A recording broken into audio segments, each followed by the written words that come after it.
I'm Nurse Jessica Seitz, along with Nurse Erica. We're Nurses Uncorked, the podcast that takes nursing facts with nursing comedy and makes a little cocktail out of it.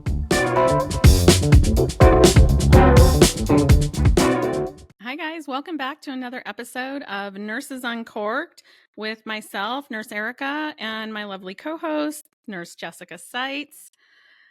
We decided to throw in a little bonus episode because you guys have been asking us for a while to do a whole episode of Problem of the Week. We get so many problems of the week sent into us that we really just needed to do a whole episode, kind of a dump, to get some of them out there so that we can get to the new ones, as they come in.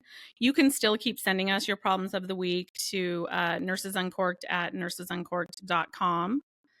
And so we thought we'll just do a whole little bonus episode on problems of the week. I have not heard any of these problems of the week yet. Jessica's been collecting them.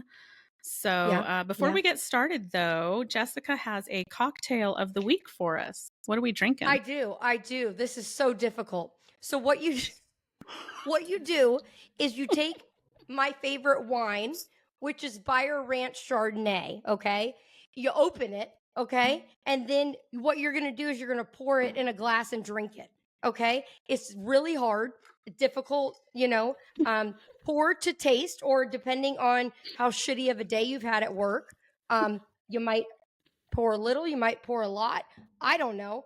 And then you drink it, and that's it. But this is, all joking aside, I love Chardonnay. I'm a Chardonnay drinker. You do. I can't drink cheapy Chardonnay, bleh, gross. But I obviously can't afford super expensive Chardonnay at the same time. And this is my go-to Beyer Ranch, Beyer Chardonnay.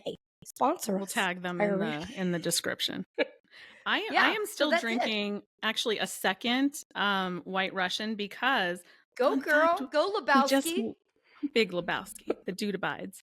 Yep. We just got done recording another podcast, and so I don't know when this one's going to air. It might be way later. But you know what occurred to me? What I think is funny is when this is how we've been doing this a minute now, and we're making progress. We're seasoned podcasters now, okay? Because when Jessica and I first started, if we ever recorded more than one podcast in a day, we would go change clothes. Yeah, we did. We were all right, so what are we going to put on now? Yeah, exactly. We were. And now we're so fuck it. Yeah, whatever. Yeah. How many people were going to really watch the video on YouTube? Russian. I don't know.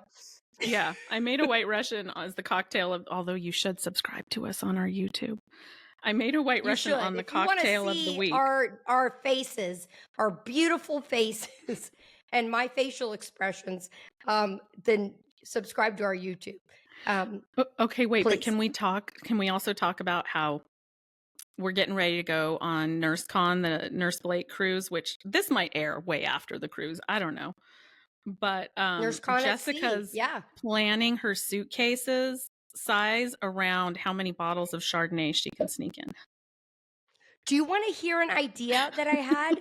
Is that we should, that you can do a live podcast. I'm thinking the Tuesday on the cruise, which is not, I don't believe that's a port day. It's an at sea day. We do a live podcast recording that day. It's kind of scary. Why? It's kind of scary. What? I don't know, because there's something so much. There's something comforting in knowing that I can tell you after we're done recording, man, you got to cut that out. Cut that part out. I don't know what the hell I was saying there. Cut it. Yeah, cut it. And well, we'll have to think about that. Maybe we'll do it. I mean, it might see. be fun, but it's also kind of scary. We did get the upgraded Wi-Fi packages though, because I can't live without my Wi-Fi.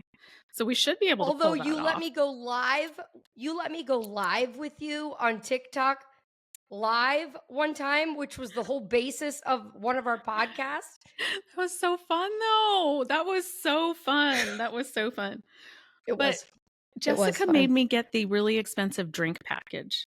Did you know that if you go on a cruise with someone, I made her. Yeah, she did. I twisted her arm. She did. because listen, I'm on the semaglutide journey and you're not supposed to really drink too much alcohol. You're supposed to limit it. So I'm like, I don't know if I'm really going to drink that much. And she's like, no, you have to do it because we're in a room together and they make everyone get the same package, which is They a do. racket. That's They a do. racket. They've got it figured out, man, because they know what people do. They're not dumb. Yeah. They Yeah. know that it makes sense if one person were to get the package, then they'll be able to go, excuse me, I need 6 Chardonnays. I'm really thirsty. Yeah. Yeah. So, all right, are we ready for the first problem? Let's do it. Let's do it. I'm just going to let Nurse Erica answer all of them. No, that's not fair. That's not fair. You all gotta right. chime in. All right, Lebowski, that's your new name. Okay, why do nursing home nurses get treated with little to no respect when it's actually a very tough job? Actually, I'll answer this. I think that we all get treated with crappy respect, to be honest True. with you. I think that I will say maybe nursing home nurses, I think they get treated really shitty, actually, because they can have a huge assignment and basically have nothing but time to pass meds and then start all over again. Not even. Yeah. And maybe that's why maybe patients perceive it like they're not doing anything, but they really are. I mean, I don't know. What are your thoughts on that, Erica? Yeah, I think it's a couple of things. Primarily because in the US, we do not value the older generation.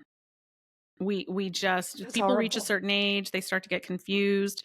We just kind of brush Put them them on aside. dialysis. Yeah, that too. Sorry, that's not funny. I was thinking Yeah. about that whole episode. 2 episodes. Yeah, go back and listen to our Anywho. dialysis episode. Yeah, we don't take care of our elderly in this country the way they do, the way they value them in other countries. And part of it is not our fault. Part of it is like just the lifestyle in the US makes it, we have to work. There's no like staying at home and having them live with you and take care of them because no one can afford that. Like we have to work, so they are unfortunately put in nursing homes. And unless you have a lot of money, nursing homes are often terrible places. And it's bad. I've worked in nursing homes. As a CNA, I worked in a nursing home for a while. And then as an RN, I worked in a nursing home that had like a back section for pediatrics, like chronic peds patients in a nursing home. And so I saw a lot of what was going on in the nursing home. And so I think a lot of it is that, like, we just don't value the elderly. And so why would we value the caregivers of the elderly, And the other part of it is a lot of the time there are LPNs working in nursing homes, and they unfortunately are not always as respected as RNs, which is unfortunate. They don't get what they deserve. And that might be part of it as well. I don't know. And it's I'm an curious impossible as to job. whether this person is talking about other nurses not valuing it or giving it respect, or do they mean the public in general? Because I will say personally, that's a good point. I would not want to work in a nursing home. I know how hard those nurses have it. I mean, you're lucky if you've got a CNA helping you out. You're responsible for way too many people. I give kudos to any nurse that works in a nursing home. Hard. Yeah. Now, maybe because the patients, like in any department, interpret it badly because they feel like they're not getting the attention they deserve. And it's probably because the nurse can't get to you because they're short-staffed and like usual. Well, and the ratios in nursing homes are astronomical. They're off the charts. I have heard as high as 70. Ridiculous. 1 to 70. Now, that might be more of like an ALF, an assisted living, although it might not. And, the other thing is like nursing homes are way more kind of critical than they used to be. You know, nursing homes now often are like billed as rehab and nursing homes. And so they will have trachs and G tubes and, you know, just all manner of things, IVs, PIC lines, you know, like it's not really just here's your oral meds. Let me change your Right. brief. It's really much more skilled now than it used to be. It's an impossible It's just situation. awful. It's awful because awful. these It is. patients, unfortunately, sometimes they end up getting neglected, and it's not the nurse's fault. It's awful. They sit there Yeah. in a urinated Yeah. diaper. It's sad. It really Yeah. is sad. The whole thing is a freaking mess. So It's a very, very sorry to difficult you. job. Yeah, it is. You deserve all the respect in the world. Okay, next And one. the CNAs in long-term care. Yes. Those as well. Yeah. And the CNAs, the patients aren't always the nicest to them either. They've got a tough No. job. I mean, Alzheimer's Doing patients, we uncomfortable- know they can be Yeah. kind of mean sometimes. Not their fault, but it can be challenging. Right. But it can be even violent at times. So Mm-hmm. kudos to you. I won't say your name, but thank you for submitting the question. Yeah. Next question. This is an interesting one. Is it really appropriate for LPNs to be working on a unit and be assigned a patient with IV push meds when it's out of their scope of practice? Sure, they can get the RN to do it, but the RN has their own full assignment. Sounds like grounds to lose a license to me, they said. Yeah. Because you're relying on somebody else, I guess is what she's saying. You're having to rely on that. There's a lot of nuance state to state, and there are some states that have specialty certifications for LPNs that allow them to do more skills than their basic scope of practice. So it's going to differ a little place to place. But to me, this comes down to the question of team nursing, which I got to tell you, I am not a fan of team nursing. So for those that don't know, team nursing is you have a set amount of patients, let's say 12 patients. That's pretty common. You have one RN, one LPN, and one CNA, and you all are devoted or assigned to that group, just that group of patients. Now, it sounds kind of okay on paper, in theory. And back when it was developed, like decades ago, it was okay the way that it was meant to be utilized, but that just doesn't exist anymore. So back in the day, it used to be the LPN was really the hands-on nurse. They were doing all the meds, all of like the wound care, anything like that. It was the LPN. The RN was the one doing the admissions, the discharges. They were the ones taking orders. They were doing the plans of care, that kind of stuff. It was really more of like a take a step back kind of use the knowledge base sort of thing. It doesn't happen like that anymore. So they bill it as team nursing, but the reality is that you will give the LPN 6 of those 12 and you will give the RN 6 of those 12. And so, I should preface this by saying I've never been an LPN, so I can't say this firsthand, but in my opinion, it's a great deal. It's a great assignment for an LPN. It is a terrible assignment for the RN because you are responsible for all 12 of those patients. And you're technically supposed to sign off on the LPN's assessment, which means you're doing 12 assessments because you can't legally sign off and say you agree to something if you have not verified it for yourself, right? So you're doing all your 6 patients' care. You're doing all the admissions, the discharges, the pushes. You're having to assess their patients, it's terrible. I've been the RN in team nursing. It's terrible. I always felt like my license was at risk. Well, and we tried that for a little while on our unit where we'd have you'd be assigned your patients, but then they'd also have what they called a float nurse that was like a secondary RN for everybody. That bitch was never available. She was always relieving somebody for lunch, which is what or they should have been. They taking someone to MRI or something. Yeah, it didn't do nothing. I mean, that's the way it should be anyways, that there's somebody to relieve you for lunch. Yeah. It didn't add Yeah. to anything other than this woman was doing lunch reliefs all day. Yeah. I don't know. My unit, it didn't quite work out so well. You'd be like, "Hey, So can I get Tina to come help me?" No, she's relieving Becca for lunch. And you're like, always, "Well, yeah." of course she So, is. I Yeah, but getting back to yeah. their question, is it appropriate to give an LPN a patient that has IV pushes ordered? I mean, in theory, you shouldn't, right? You should be the charge nurse, whoever makes the assignment should be looking Give at them that a more acuity and right, not be giving right. them those patients. But you could have someone that just is kind of lazy or doesn't have the time to really go in depth into making those assignments or doesn't care and is just going by Or room B, numbers things or change. whatever. Things Yeah. change Or rapidly things change, too. true. Or, acuity these days is just higher and higher. Like, give me a patient that doesn't have pushes. You know what I mean? Like, where are they in this day and age? Right. Right.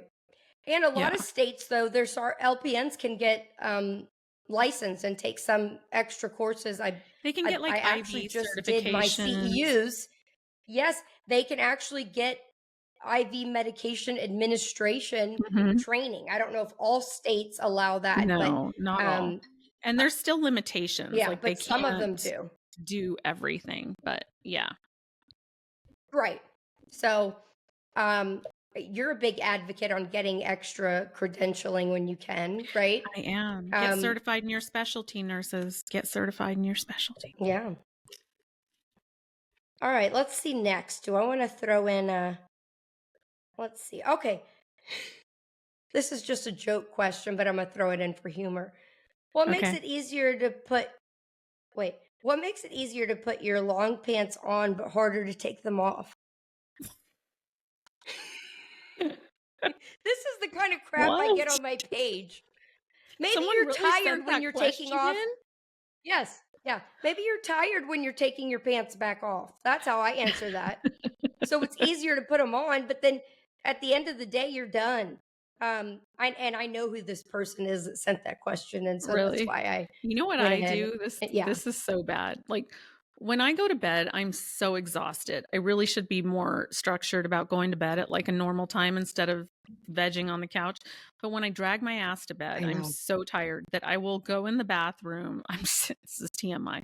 I'm sitting on the toilet and I will take my pants off and literally just leave them there by the toilet. And I will I sometimes, if it's know, a because particularly first hit, busy week, and then she walks out naked into the room. No, I'm just kidding. not. But I would never. but I have no. It in joking with that, I have seen you diddle daddle on your phone when it's time for us to go to bed. She Oh yeah, continues to always, scroll always. and Yeah, for like scroll way too long. and It's so scroll. bad.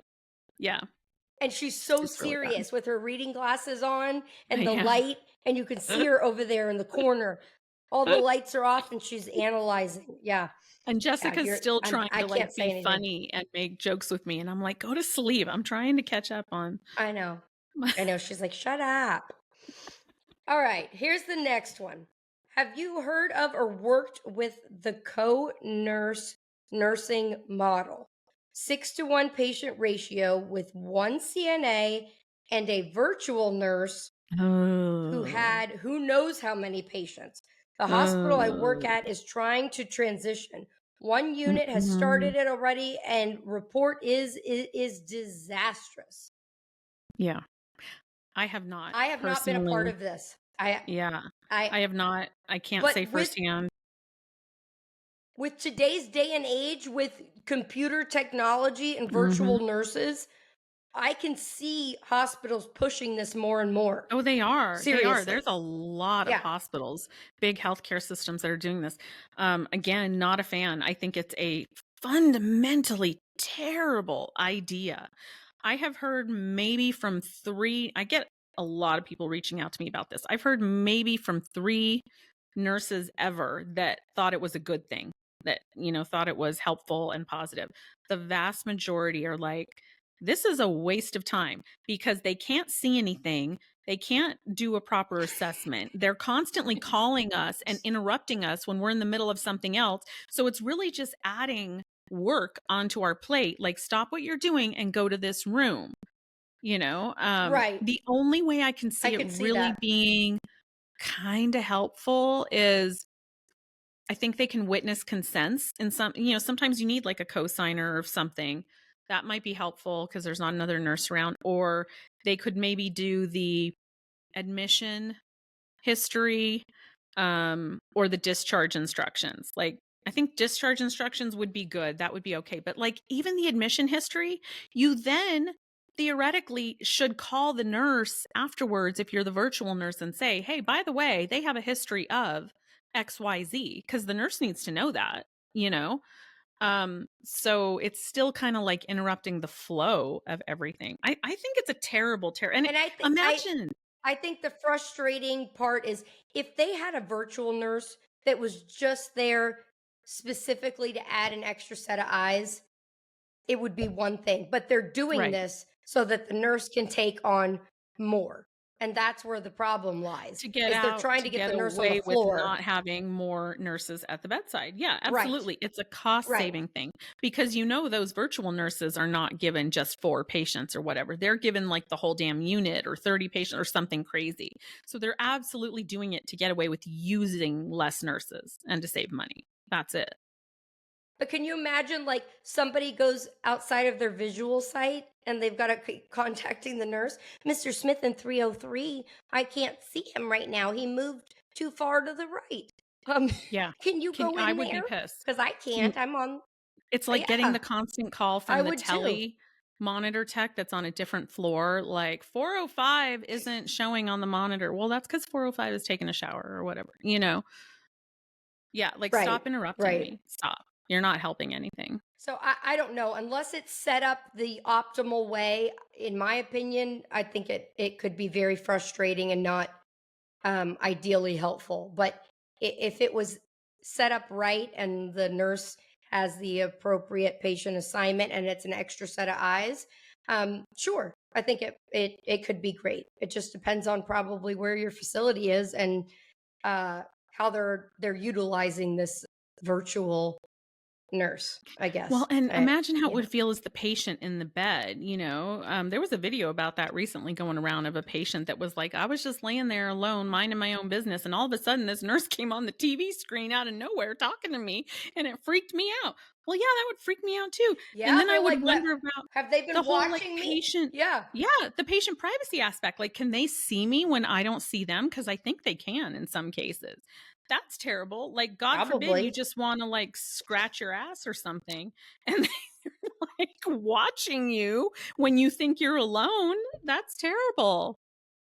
Now, and I'm not going to say the company's name, but at one point I supported a company regarding a virtual sitter, but it was specifically for one-to-one, where you don't really have anybody to keep an eye on a patient that you want to make sure doesn't harm themselves or something. Like, it's a very specific thing where you'd have to pull a CNA or somebody else to sit there. Right. I can understand that. I think that See, could be helpful. I don't, because when you need them immediately. And there is not time for a phone call That's and waiting true. for someone to answer, because someone is trying to get out of bed to hurt themselves, to hurt someone else. No, like, you need someone in person right there to yell for help or to stop them. Yeah, and it's like, how quickly can you make that? That's true. How quickly can you try to get and circle Yeah. back and get a hold of the nurse or get a hold of somebody to go in there to stop? Gosh, I don't. We just need more people. That's all damn. Yeah. All right. I love this question, and it's a question that's been going on since I've been a nurse. Why do nurses make it hard on new nurses? God, this is a question. And new nurses think they know all the answers. So he or she is covering both aspects. And why do nurses show no respect to each other? Sometimes, like, this is the whole nurses eating their young, maybe having a chip on their shoulder. You know who has a really good perspective on this that we'll have to have back on the podcast to answer this is Matthew. Good. The Maguido nurse. I think he just changed his username. So now it's the Maguido nurse. Oh, did he? Okay. Yeah. He has a really good perspective on this because here, the textbook PC answer is that nurses eat their young and it's a toxic nursing culture and we need to not tolerate that and all of that, right? That's all true. Mm-hmm. I'm not discounting that at all. But he actually made me look at it from another perspective. And granted, he's like a legacy nurse. So like his mom, his grandma, like his aunts, like everyone has been a nurse in his family. So he has, kind of a different perspective of an older generations of nurses that I don't have. Mm-hmm. And he says that, look, we as nurses now today are as strong as we are because of those hard ass nurses that raised us to be this way. In the moment, we thought it was terribly unfair and we would go out to our car and cry afterwards and all of that. I But remember we that. are as good as we are because of the way they trained us. And you know what? He is not wrong. And I'm not condoning bullying. Please don't misconstrue this. Not condoning any kind of vertical or lateral violence or bullying of any kind. But I get it. It's But kind of he's like not wrong. It's kind of like the He's not wrong. military. Like you're training a new what's the word? Not soldier, new whatever. In the military, you got to put them through the ringer to get them get their feet in the water and get them. There is some value in that. I had nurses that were really hard on me that to this day I'm like, I hate that bitch. But you know what? I never made that mistake again. Yeah, I'll never forget when I was in my last semester of nursing school, my preceptor, she was on her final year of nursing, okay? And she was an army nurse, showed. Okay? Oh boy. I'm telling you, she scared the shit out of me. When I would go to set up the sterile table for delivery, if I didn't line up the instruments correctly in the right, she would grab my wrist, okay? No, she scared the bejeebies out of me and I thought she hated me. She thought I was fabulous. She thought I was like a protege. She thought I was amazing. She didn't let you know that until she could set you free. Yeah. She wrote a 4-page letter as to why they should hire me for the internship for labor and delivery. That's how much she liked me, and I thought she hated my guts. But right, but tell it's those nurses I learned that you think hate your guts. They're the same nurse that when the shit is hitting the fan and you don't know what to do, you're like, "Come help me." Because it's that nurse that knows. You're Gertrude. Yeah. I need Gertrude. Yeah. Doris, I need you now. Yeah. Sorry, I said all that crap about you. I need you. Yeah. And I think nurses are human beings, and we may not always get it right. But I think anybody going in, you're a new nurse. You're a little bit jaded because you don't want to get told that you don't know anything, and you're a seasoned nurse and you've been there forever and you don't want to see some newbie coming on and having a cocky attitude. And people are people in the real world. Should we be that way? No, we're dealing with life and death, literally, so it's serious. And I will say that kind of culture is pervasive, more so I think in pediatrics, in the pediatric nursing population, PICU, all of that, maybe than anywhere else, because we very much have this holier than thou attitude because we're doing God's work. We're saving children. You know what I mean? And we are very hard on the new nurses because the fact is, if you fuck up, a kid dies. And we don't want that on our conscience. So we are going to weed you out if you are not strong enough in our perception. And again, not saying bullying is okay, but look at what we're dealing with. Right. It's important. Right. It's important. And so and sometimes it goes too far, admittedly. Sometimes it does go too far. I've seen that. But we don't want that on our conscience, that we let you get through knowing you couldn't really hack it. And now kids' lives are at stake. No. Yeah. Right. You gotta, it's like weeding them out. You gotta weed out the ones that can do it and the ones that can't. But Yeah. like Erica said, no, bullying's not okay ever. Should we have a little bit more empathy towards each other? Sure. But Yeah. And a lot of that comes unfortunately, down to generational communication, which is a huge topic that I keep saying I'm going to tackle one day. It's the basis of the problem in so many situations in nursing is different generations don't understand how different generations communicate, and it creates massive problems. So I deal with That's nurses all the true. time that come to me for consultations, and a lot of the time it's like a new young nurse, and they're like, I don't understand why this nurse is doing this and this and this. And it's like a Gen X boomer nurse. And I'm like, they're doing that because of this. I can guarantee it. This is why they're doing that. And they're like, oh my God, I never thought of that. And it really changes their perspective. And then they don't take it so personally anymore. Yeah. Well, I hope we answered their question. I don't know, but I think we did.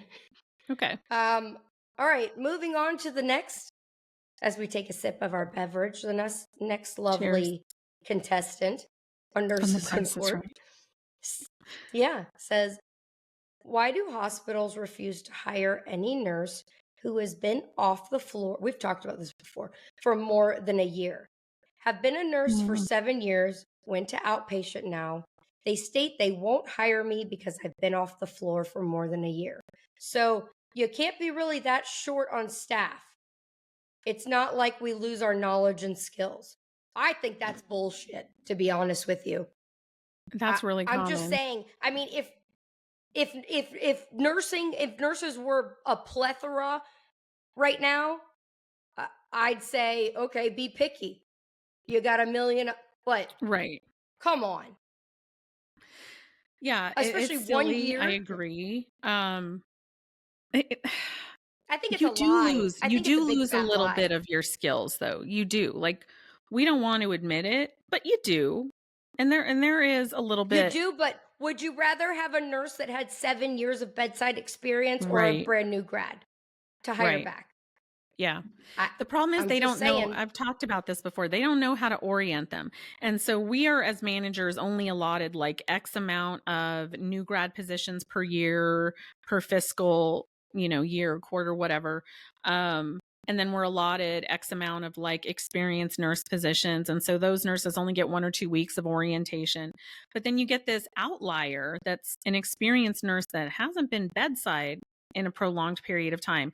And they're going to need a little bit longer orientation, not as much as a new grad, but longer. And we can't justify that. Like in our cost center for our budgeting, we can't justify that. So, as like everything else, it comes back to money, right? So because we can't fit them in a nice little box, they don't fit in one, they're not a new grad or an experienced nurse. We don't want to deal with it. And we don't want to put a nurse out there, set them up for failure because we couldn't give them long enough of an orientation, so we would just rather pass on by. Doesn't make it okay, but I know that's why they do it. Or they don't want to hire anybody at all. That too. I'm just saying. That too. Yep.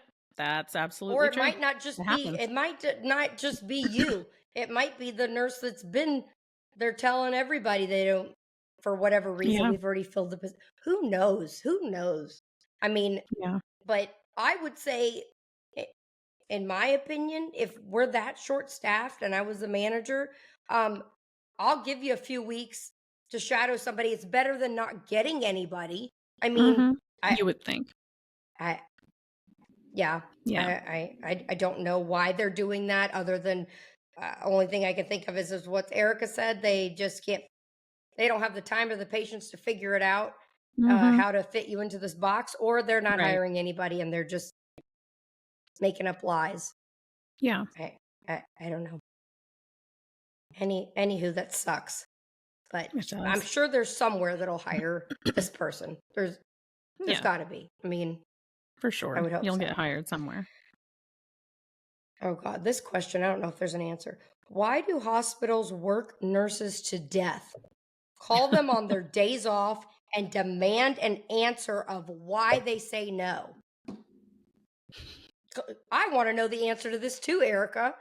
Because they're assholes? What's the reason? I mean, they're assholes. They don't have boundaries, but also it's because we don't create our own boundaries, and that's a hard lesson to learn because you want to please everyone, especially when you're new grad or you're new somewhere and you've got maybe like some imposter syndrome or whatever. You want to make a good impression, and so you want to be able to say yes to the overtime or this and that, but you're really setting yourself up for failure. You need to set your own boundaries, and that means when you're off for a day or a stretch of days, you put that number from work, your manager's number, the hospital number, whatever, on do not disturb. You do not check your work email from home. You set those boundaries. You don't owe them a reason. If you happen to answer and they say, hey, could you come in? You can say no, and you do not have to provide a reason because you're not scheduled to work. So they will get away with as much as we allow them to get away with. And if you train them to do those things, to say, well, why can't you come into work? Then they're going to do it. But I've said this a million times. That's so rude to say that to somebody. What? But they do it. Why? And honestly, as a manager, I know if I need to fill a gap, like something happened, I'm short a nurse, and I have to start calling around asking people, I know immediately, don't bother calling those four. Because they're not going to answer the phone, and if they happen to, they're going to say no. Or so I don't even waste my time. No. Yeah, because they have set that boundary. We would have photocopied pages of all the staff in L&D, and we would call and write. You'd have to write left message. Yeah. Nurse cannot, like, literally, nurse has doctor's appointment. Like, they would write to prove that they tried to call each person, like as if you need to really validate a reason. The hard part is when they pin you down in person, when you're at work and they catch look you at off you guard. face to face, like, hey, I have a quick question for you. And you think it's about something else, hey, and you're on your way to do something. Think there's any way you could pick up 4 hours? Or give us 4 hours at any point this week. That's the hard ones, because then it's like, that's hard. I don't have any 4 hours. So you need to have I have no 4 hours to spare. You need to have your excuses at the ready. And again, you don't owe them any explanation. You don't. But if you're ever put in that situation, have some excuses at the ready. So if they're calling you at home and it's your day off, I'm sorry, I've been drinking. If they're asking you for a specific day, I'm intoxicated. Honestly, like, do you want me to come in intoxicated knowing people are going to be put at risk? No. If they're calling you for a specific day in the future, oh, I can't. That's the day I have the appointment with the GI specialist. It's been rescheduled 3 times. That's the day I'm getting my ingrown toenail. They're pulling off my ingrown toenail that day. If they're like, can you give us any 4 hours this week? Ooh, I wish I could, but I have family in town this week. I will tell you, this is horrible. I remember I always had, if it was an in-person question where the manager was in my face, it'd be one of 2 answers. I need to check with my husband. Let me check with my husband or your significant other. Piss me off so much as a manager, but or I'd say, let me see if I could get a sitter. I don't know. I can't answer you right now.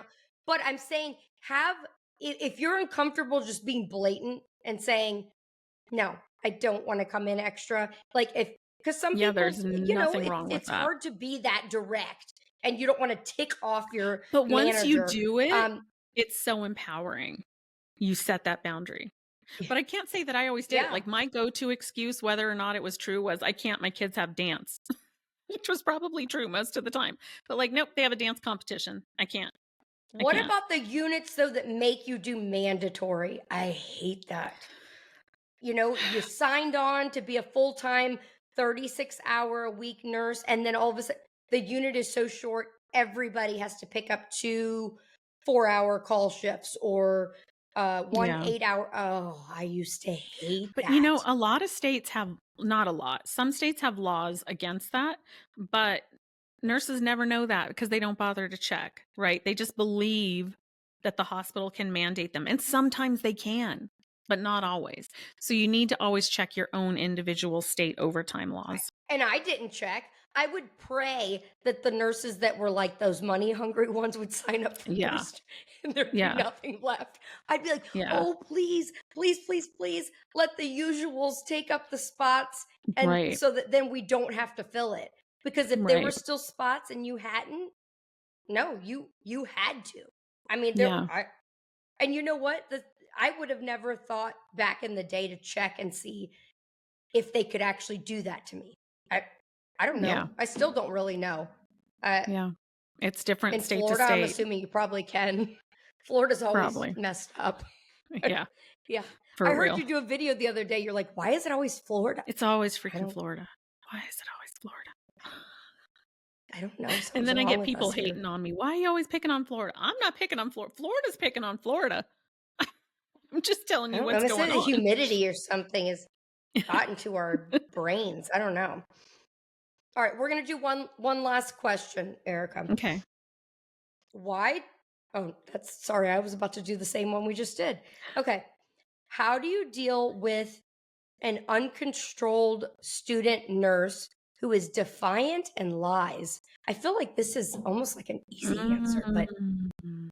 um, I, I wish they had more I specifics. think you need to go to. Because it depends. Well, I'm what gonna are they read it to you. lying Actually, about? let me read it to you exactly because I didn't Okay. understand what this said. Okay. How would you deal with an uncontrolled T1D student who is defiant and lies? I don't know what a T1D What is means. that? Like I don't know. term one? What does that mean? Yeah, I'm thinking it's like a brand.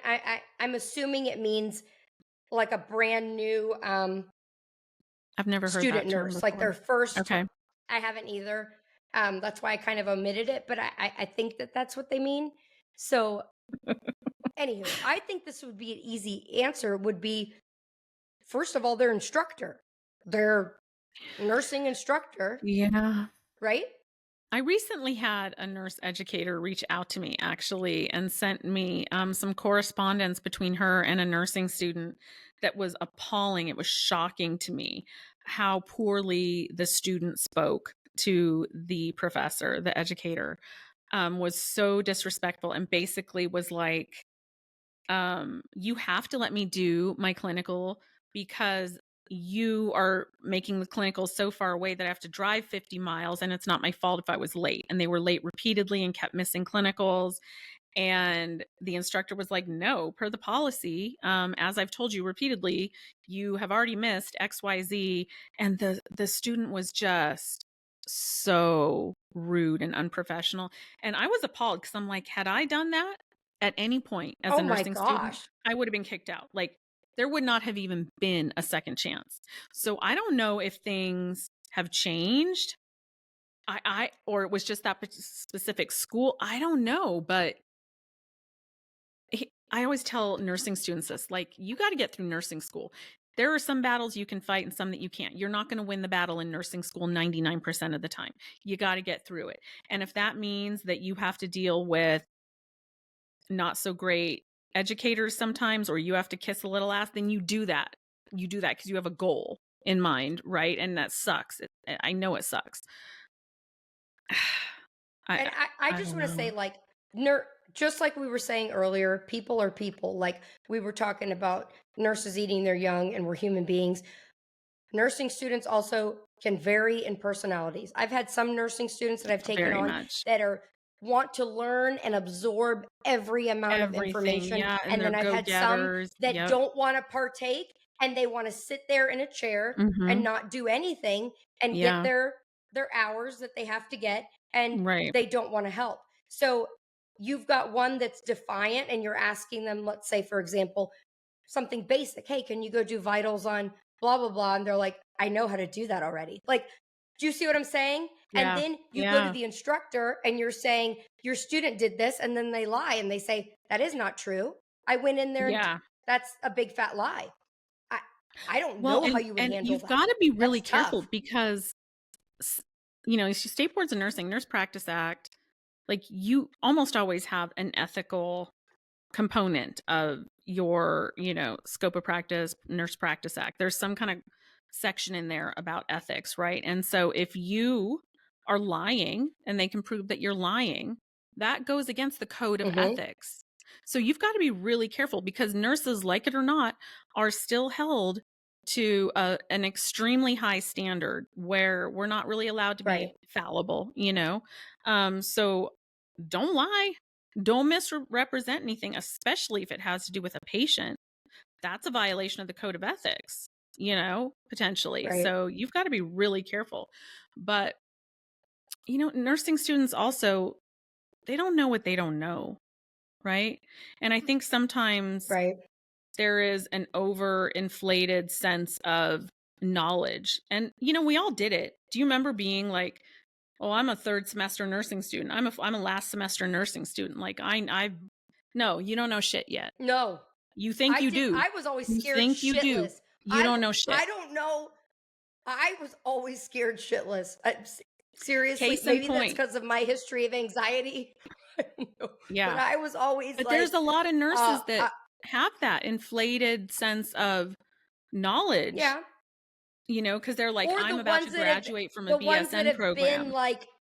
They've been like a nurse tech for a long time. Yes. Or something. And like, there's value they in already that. feel like I was that person too. I was a CNA for a long time. I thought I knew everything. I didn't know shit.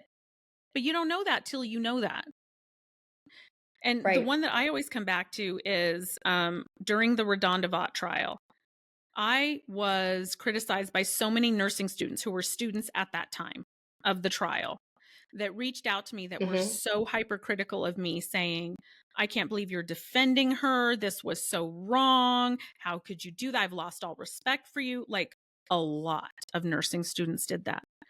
When I tell you, I heard from so many of them after they graduated, within, like a year or so of them graduating, that reached back out to me and were like, I am so sorry. You were absolutely right. I didn't get it. I didn't know. Now I know. Right. You don't know what you don't know yet. And you're not going to know it until you're a nurse for a while. It's like that's a saying I say all the time. Until you've walked a day in my shoes, you don't know. Like, and I almost hate when people say that, but at the same time, it's true. I mean, especially for nursing. You don't know what mistake you could make or how you'd handle something until you've had to walk in that scenario. So this is the enema of the week. Okay. Well, let me cue the music. All right, Erica, here we go. This is going to bring it back. Erica, tell me if this rings a bell. Your incessant whining is such a turnoff. Instead of whining all the time, why don't you actually take action? I thought they were deserving of an enema. Right. I don't know. Yeah, they are. I do remember that now, and I'm glad you said. Now I need to go back and block them. Yeah. So it was just a troll. I don't know. It was just a troll comment, but this is the part that kills me. Is I could bet money when people comment that kind of crap in my comment section that they already follow me. That they're like, I don't know why you're always complaining. You're always negative. Don't you have anything positive to say? And then I go to their profile and they're following me. You know, you can block me. You know, you can unfollow me. I don't care. Do it. Why are you posting these stupid comments? Like, just unfollow. They're lost. It's like, how did I get here? And while you're at it, stop being delusional. The reason my content is majority negative is because the nursing profession is unfortunately overtly negative recently. Like, I'm not, you can't shine a turd. I'm not going to make it into something that it's not. Now, I can wax poetic about the benefits of nursing. I can do that. But there's plenty of people out there gaslighting you doing that. I'm going to tell you the real truth. I love the circling of the follow back. She's highlighted it with a circle. Like, because when I'm petty, I'm petty. Me. I'm going to go all out. Yeah. She got you on a bad day. I haven't called out a troll in a minute. Honestly, I used to be so much more reactionary. Like, I'm evolving, I'm moving on. I don't know. I used to call out every damn troll. I haven't done that in a really long time, Good, but I good for really think you. like That's it good. served a purpose because But that's rude to say. I was Who not going to takes the let time people. to say that? Your incessant whining. Yeah. You know what? Why don't you take action? Oh, what are you doing, Mrs. Blah, blah, blah? Right. What is she What are you doing? doing to help the nursing profession? What are you doing with your anonymous profile? Absolutely nothing. So until you're willing to get in the arena, as Renee, what's her name, Brene Brown says, I don't want to hear it. If you're not willing to get in the arena and have the fight that I'm fighting and put your job on the line every damn week, I don't want to hear it from you. You don't get an opinion. Amen. I think that sums up the episode right there. I mean, Yeah. that was a perfect ending. If you guys want another episode like this, send us again your questions, comments you'd like us to talk about at Nurses Uncorked at nursesuncorked.com. And we'll, if you like these kinds of episodes, we'll do more of them. And until next time, right, Erica? On the next Follow, download, like, Nurses and rate, Uncorked. please. Do it. Do it.